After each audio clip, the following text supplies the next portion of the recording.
আসসালামু আলাইকুম ওয়া রাহমাতুল্লাহি ওয়া বারাকাতুহু। ইনকিলাব জিন্দালাস, এনসিপির নব্য শুকরেরা, জামাত শিবির পাগলেরা, ইসলাম বিরোধী শুকর এবং সাদাবাজ দলের সন্ডা পান্ডাদের উদ্দেশ্যে বলছি, তোমরা ডাবল আন্ডারওয়্যার মানে জাইঙ্গা, ডাবল জাইঙ্গা পরিধান দ্রুতগতিতে করো।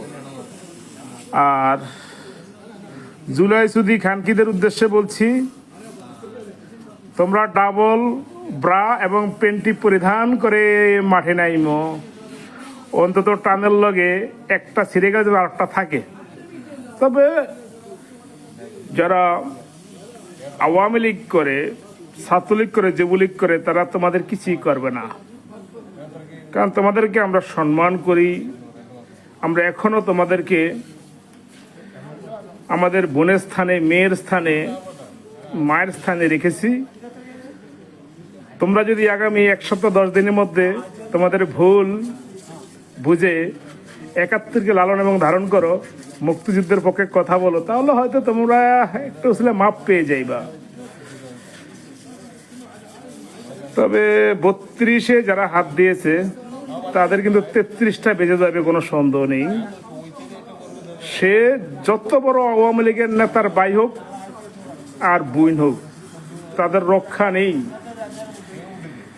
তবে আমি শুধু একটা কথা বলবো, আপনারা ব্রা আর প্যান্টি ডাবল পরিধান করুন, নতুবা বিপদ আছে। বাংলাদেশ আওয়ামী লীগ কি জিনিস, আর অল্প কয়েকটা দিন পর তোমরা টের পাইবা। যারা আওয়ামী লীগ করে তাদের চাও পার কিছুই নেই। তারা দেশটাকে ভালোবাসে, তারা মুক্তিযুদ্ধের আদর্শকে লালন এবং ধারণ করে। তারা না খেয়ে রাজপথে নামতে পারে, তারা জয় বাংলা স্লোগান দিতে জানে, তারা হাসি মুখে কারাবরণ করতে পারে। এটার নামে আওয়ামী লীগ। ছাত্রলীগ, যুবলীগ, স্বেচ্ছাসেবক লীগের কথা নাই বললাম। আমরা যখন যেটা নির্দেশ করব তারা ঠিকই সেটা পালন করবে। আমরা ইউনূস প্রশাসনের দেখছি তারা কি বাল করতে পারছে বাংলাদেশের জন্য, আর এই মাজাভাঙ্গা কোমরভাঙ্গা বিএনপি কিছু করতে পারবে না বাংলাদেশের জন্য। আমরা যদি এখনো সবাই সম্মিলিতভাবে রাজপথে নেমে যাই, আমি আমার ইউনিয়নের কথা বলছি, একটা বিএনপিও ঘর থেকে বেরোতে পারবো না। চ্যালেঞ্জ